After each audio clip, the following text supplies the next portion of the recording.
Greetings, travelers! We hope you and yours are doing well as we enter October. This is the 10th month of the year 2021. Where has the year gone already?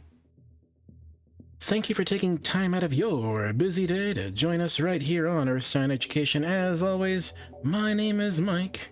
If you are new to the channel, please be sure to click that subscribe button, ring the notification bell. This way you won't miss out on any of our live streams or any other video uploads in the future. In this show, we are going to talk about the moon phases for the month of October 2021, the planets that are visible without the need of a telescope, a spotlight on some of the cool deep sky objects that you can see around the Big Dipper, that stuff you will need a telescope for, and an October meteor shower. There's actually two of them, so there's meteor showers this month. With all that said, let's get to it.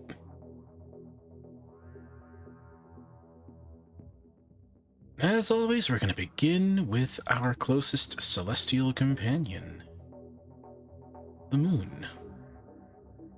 The moon phases for the month of October 2021 occur on the following dates. The new moon will be on October 6th. The first quarter moon, October 13th. Full moon, the hunter's moon, will be October 20th. And third quarter moon will be on October 28th.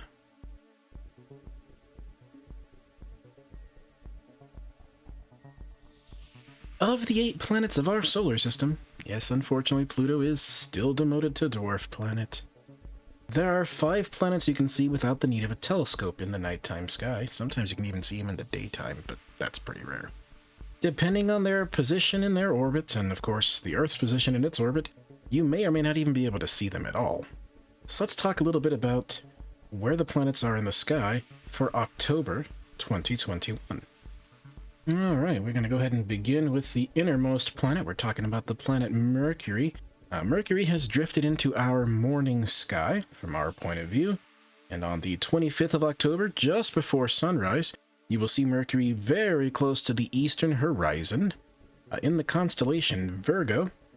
It's actually going to be the highest it can be in the morning sky. Alright, we can now switch to looking at the sky on the 29th of October. We're now looking west-southwest, actually. And you're going to see the planet Venus very brightly in the sky. You've seen Venus all month. At least you should have if you've been listening to our shows before. Venus, again, is in the southwest sky. And it is right between the constellations Scorpius, Sagittarius, and actually Ophiuchus as well. All part of the zodiac constellation Set. Ophiuchus, of course. That's the 13th zodiac constellation, which is or is not a zodiac constellation, depending on who you talk to. Nonetheless, you see the planet Venus very, very bright in the nighttime sky. It'll be the highest it can be in the nighttime sky on the 29th, so hopefully you'll have a nice clear sky to see it from your point of view. Okay, we are going to jump ahead and skip the planet Mars, because, well, Mars, as you probably heard us before in some of our other shows, Mars isn't going to be visible until November, and so we get to skip it. Sorry. Jumping over to Jupiter and Saturn, again, they've been tracking across the sky throughout the last few months, believe it or not. Here we see on the 13th, 14th, and 15th, the moon will be right below each of them, making a triangle in its own way. This is the 13th, and you have the moon just below Saturn. Again, this is south-southeast from your point of view. Saturn will be the dimmer of these two planetary objects in the sky. Saturn will have kind of a yellow glow to it, but it will be much dimmer than the bright white glow of Jupiter. On the 13th, you'll have the moon right below Saturn. On the 14th, the moon will be between the two planets. And the 15th, the moon will be much closer, actually past the planet Jupiter. Again, you can make a triangle between all three of these objects in the sky.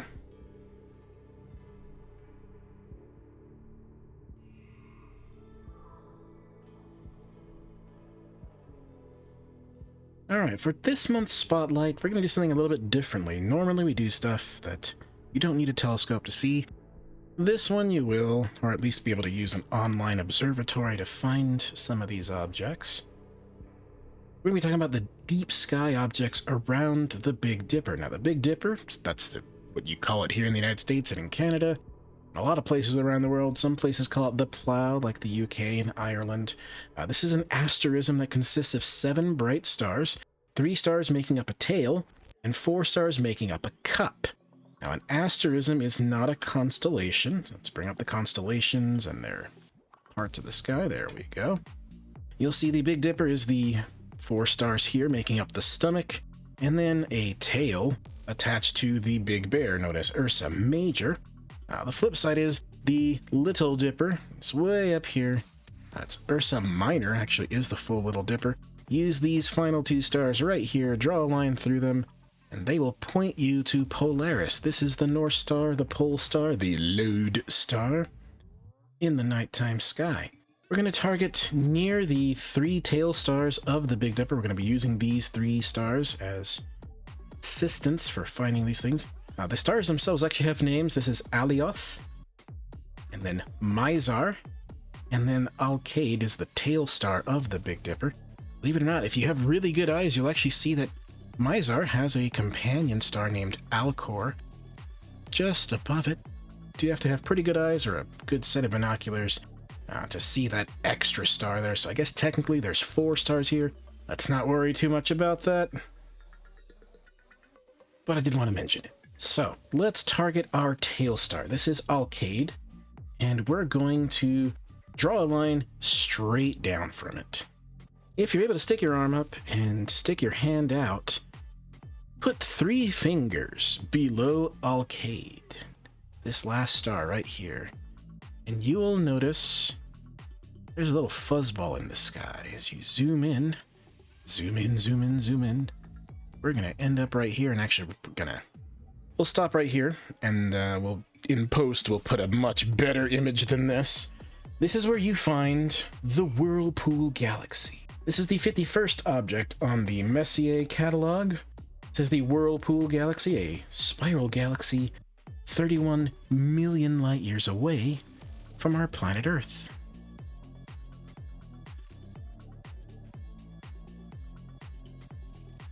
The Whirlpool Galaxy was discovered on October 13th, 1773 by French astronomer Charles Messier, who was originally a comet hunter. He ended up making a list of objects, which we now call the Messier catalog, which were interesting objects, but they were not comets in the sky. They seemed to be constant, so he kind of made note so people could look for comets and ignore these objects, oddly enough.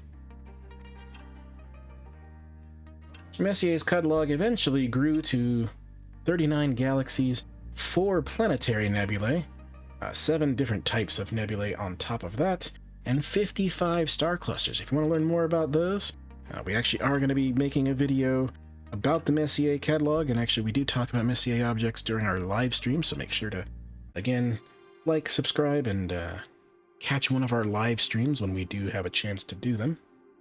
More recent research has revealed that the galaxy that's behind it, the elliptical galaxy you see off on the right here, it's actually got stars, gas, and dust that's being dragged out of the spiral galaxy towards the elliptical galaxy behind it. So in 3 dimensions, this is actually getting pulled away from us. Kinda cool. Returning to our Big Dipper in the sky, we again target Alkaid, the tail star of the Dipper. We'll draw a line between Alkaid and Mizar and Alcor as well. And we're going to stop right in the middle. We're going to head straight up from this midpoint, about the same distance we did for the Whirlpool Galaxy, but this time we're going to go a little bit further, a little bit more. We're tucking 4 fingers in the sky instead of 3, so it's not much more, but still just a little bit higher up. Here you see a different Spiral Galaxy. We're going to put, again, a better picture up here in just a second, but there it is. And there's actually another one in the background. This right here is the Pinwheel Galaxy, known as Messier number 101. This is a face-on spiral galaxy. Just looking right at it, open-faced, 21 million light years away.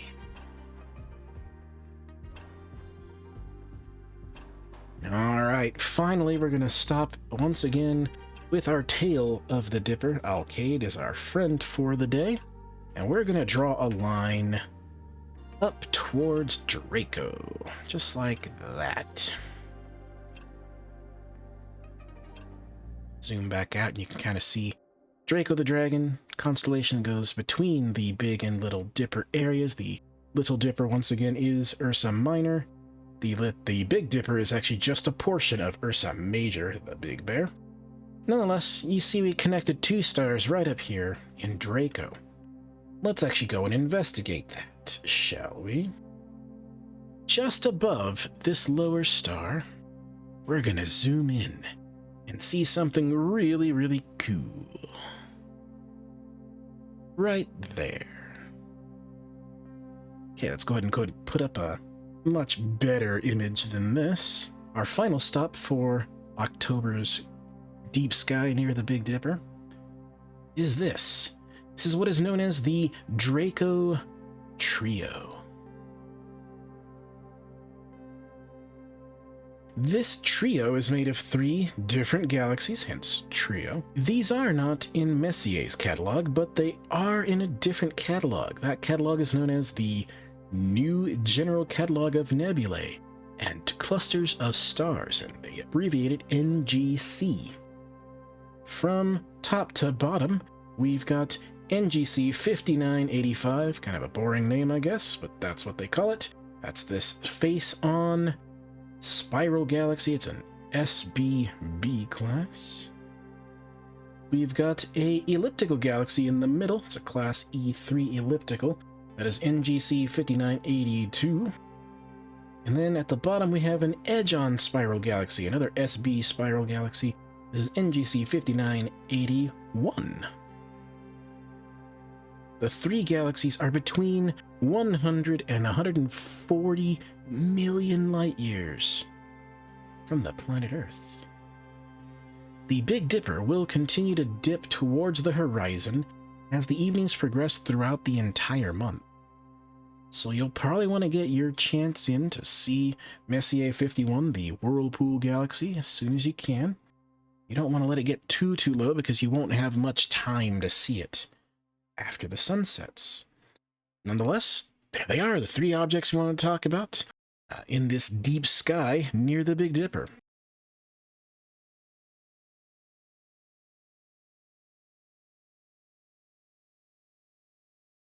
As we've talked about in previous shows, a meteor shower is a celestial event in which many meteors are observed to originate from a point in the sky, named for the constellation from which they appear to radiate from. In October, we've got 2 meteor showers. One of them is called the Draconid, or Draconid, meteor shower, constellation Draco the Dragon. The other is the Orionid meteor shower, constellation Orion. The Draconids, again emanating from the constellation Draco the Dragon, is a minor meteor shower for the most part. Likely will produce about 10 meteors per hour, so not all that many in the sky. It's produced from dust grains left behind from a comet known as 21P Giacobini Zener. It was first discovered in 1900. The Draconids are an unusual shower in the fact that it's best viewed in the early morning instead of the evening like other meteor showers. The shower usually runs between October 6th and October 10th, peaks on the 7th, but there is a little bit of leeway, so you can see a few before the 6th, and you'll see a few after the 10th as well, so you have a few evenings to give it a shot. The moon will be in a new phase, so these meteors should be a little bit easier to see. Moving forward in time, we're going to talk about the Orionids. The Orionids, of course, will be emanating from the constellation Known as Orion the Hunter, it's usually one of the easiest constellations to find. 3 stars making a belt, a bright knee star named Rigel, a shoulder star named Betelgeuse, or Betelgeuse. I've heard it pronounced both ways. Most people like to pronounce it Betelgeuse, of course. There's Orion in the sky. You'll see just above where his club would be. See a little marking for the Orionids right over here. This is an average meteor shower producing about 20 meteors per hour at its peak. Interestingly, these meteors come from dust grains left behind from a comet a lot of people know, the comet known as Halley's Comet. It's been observed since ancient times. Halley's Comet's been around for a very long time. The meteor shower, the Orionids, run from October 2nd all the way through November 7th, so we'll probably talk about this again next month. But the peak is this month. The peak is the night of October 21st and the morning of October 22nd. The bigger issue is, if you want to look at the Orionids this year, you have to compete with the full moon. That means that only the brightest of the meteors are going to be seen.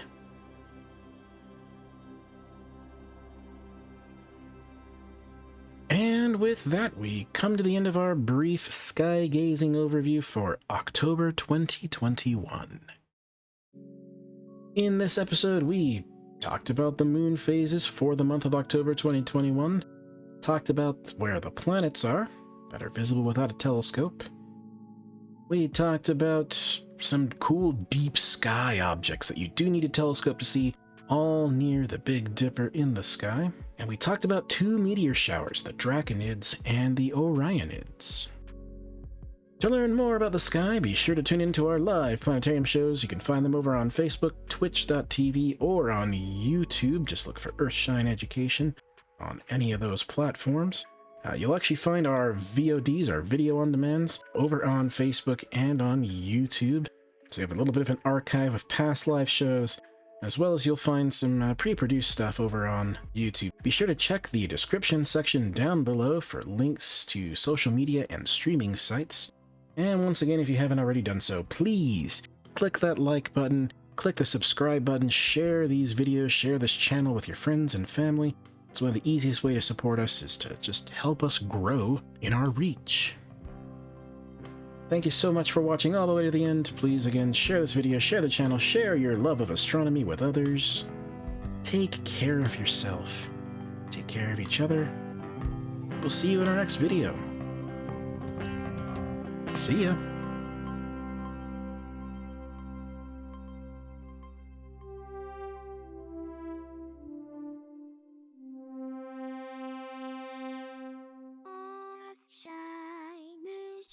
Earthshineeducation.